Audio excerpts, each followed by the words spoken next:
আগের রাজনীতি আর চলবে না। অনেকে মনে করছেন আগের মতোই সব চলবে, পেশশক্তি আর অর্থের রাজনীতি আর চলবে না।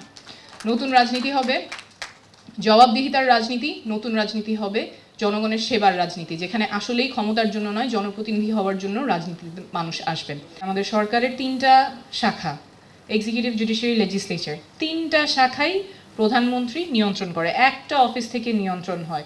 তো আমাদের শুধুমাত্র যে অভ্যুত্থান বারবার লাগে সেটার কারণ কিন্তু আমাদের যে কন্ট্রাক্টটা আছে, রাষ্ট্রের সাথে যে কন্ট্রাক্ট, সেই কন্ট্রাক্টেই লিপিবদ্ধ আছে।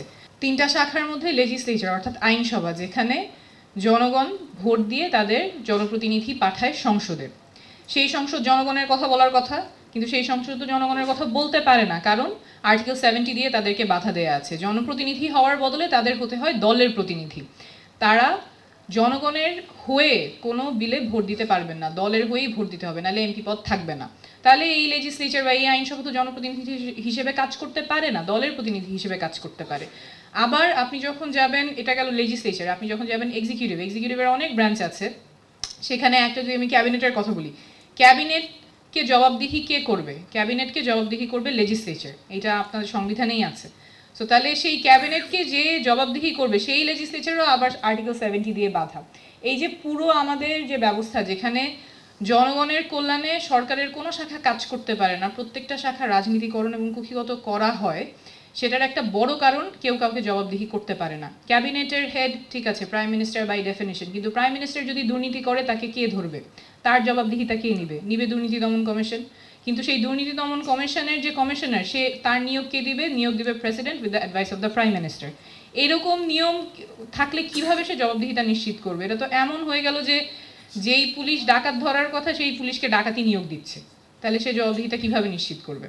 আমাদের কোনো নিউট্রাল আম্পায়ার নাই, নিউট্রাল রেফারি নাই। ইভেন ক্রিকেট ম্যাচেও 50 ওভারের ম্যাচে দুই দেশের মধ্যে, বাংলাদেশ আর শ্রীলঙ্কার মধ্যে ম্যাচ হলে সেখানে আম্পায়ার বাংলাদেশ শ্রীলঙ্কার থাকবে না, তারপরে আবার আপিল করার উপায় আছে, 2জন অনফিল্ড আম্পায়ার থাকবে, থার্ড আম্পায়ার থাকবে। আমাদের ওই রকম নাই, আমাদের আম্পায়ারই সব পক্ষপাতমূলক হিসেবে আমাদের বাই ডিজাইন করা আছে। আমাদের যে অনেকগুলো মানবাধিকার লঙ্ঘন হয়, মানবাধিকার লঙ্ঘনের ক্ষেত্রে কে জবাবদিহি রাখবে? মানবাধিকার কমিশন আছে। মানবাধিকার কমিশনের নিয়োগ কিভাবে হয়?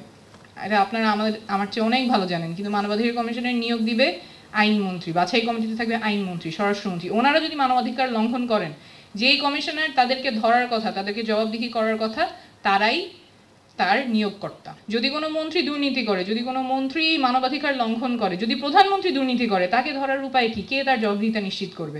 যার জবাবদিহিতা নিশ্চিত করার কথা তার নিয়োগকর্তা উনি নিজেই।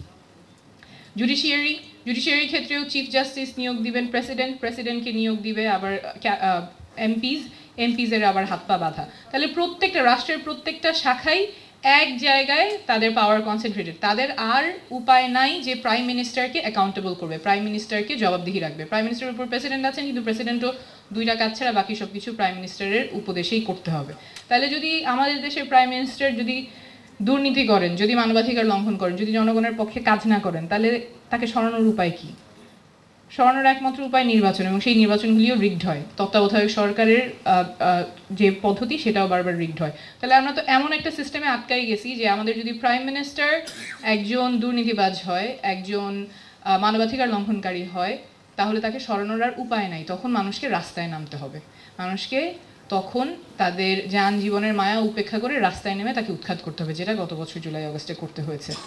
ওই ব্যবস্থাই আমরা টিকিয়ে রাখবো, ওই ব্যবস্থাই থাকবে যেখানে মানুষকে রাস্তায় নেমে একজন সরকার প্রধান, যিনি জনগণের সব ধরনের অধিকার হরণ করছেন, কেড়ে নিচ্ছেন, সেই ব্যবস্থা টিকিয়ে রেখেই আমরা আবার সামনে আগাবো একটা গণঅভ্যুত্থানের পরে।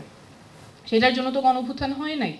যদি ওই ব্যবস্থাই থাকে, যেই ব্যবস্থায় রাষ্ট্রের প্রত্যেকটা প্রতিষ্ঠান কুক্ষিগত করা যায়, রাজনীতিকরণ করা যায়, কোনোটাই জনগণের অধিকারের জন্য কাজ করে না, যে ক্ষমতার প্রধান আছেন, যে দল ক্ষমতায় আছে, তাদের শুধুমাত্র ইন্টারেস্ট সার্ভড হয়, ওই ঠিক ব্যবস্থাটা একইভাবে অটুট রেখে আরেকজন শুধু চেহারা বদলাবে, সেই ব্যবস্থার জন্য তো আর গণঅভ্যুত্থান হয় নাই। তাহলে আমাদের সংস্কার লাগবে কি লাগবে না? সংস্কার লাগবে, এবং সংস্কার না বরঞ্চ আমূল একটা পরিবর্তনের ডাক উঠেছিল তখন, বাংলাদেশ 2.0। বাংলাদেশটাই যাতে নতুন করে হয়, যাতে ক্ষমতার কাছাকাছি যারা আছেন শুধুমাত্র তাদের অধিকার সংরক্ষিত থাকবে, আর কারো অধিকার সংরক্ষিত থাকবে না, এরকম যাতে না হয়।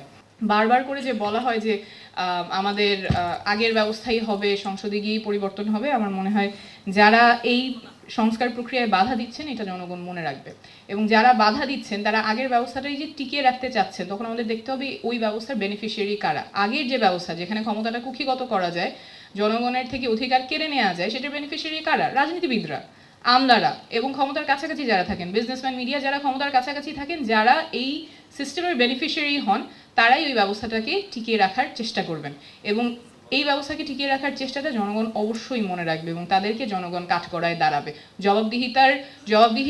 জবাবদিহিহীনতার রাজনীতি যেটা, সেটা এখন শেষ। মানুষ জবাবদিহিতা চায় এবং জনগণ জবাবদিহিতা নিয়েই ছাড়বে।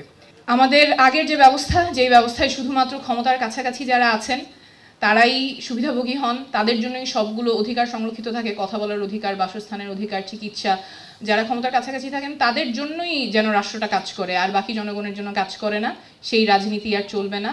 আগের রাজনীতি আর চলবে না। অনেকেই মনে করছেন আগের মতোই সব চলবে, পেশশক্তি আর অর্থের রাজনীতি আর চলবে না। নতুন রাজনীতি হবে জবাবদিহিতার রাজনীতি, নতুন রাজনীতি হবে জনগণের সেবার রাজনীতি, যেখানে আসলেই ক্ষমতার জন্য নয়, জনপ্রতিনিধি হওয়ার জন্য রাজনীতিতে মানুষ আসবেন। এগুলো বলার সময় অনেকে বলেন যে সবই দিবা স্বপ্ন, এগুলো কোনো পূরণ হওয়ার মতো কিছু না। আমরা জাতীয় নাগরিক পার্টি থেকে প্রতিশ্রুতিবদ্ধ, এই রাজনীতিটাই আমরা করব, এই রাজনীতিটাই আমরা করছি। এবং আমরা যদি বিচ্যুত হই, তাহলে আপনারা আজকে যারা আছেন, ন্যাশনাল লয়ার্স অ্যালায়েন্স আছেন এবং আমাদের আরও যারা সহযোগী সংগঠন আছেন, বাইরে যারা আছেন, আমাদেরকেও আপনারা জবাবদিহিতার মধ্যে রাখবেন। অনেক ধন্যবাদ।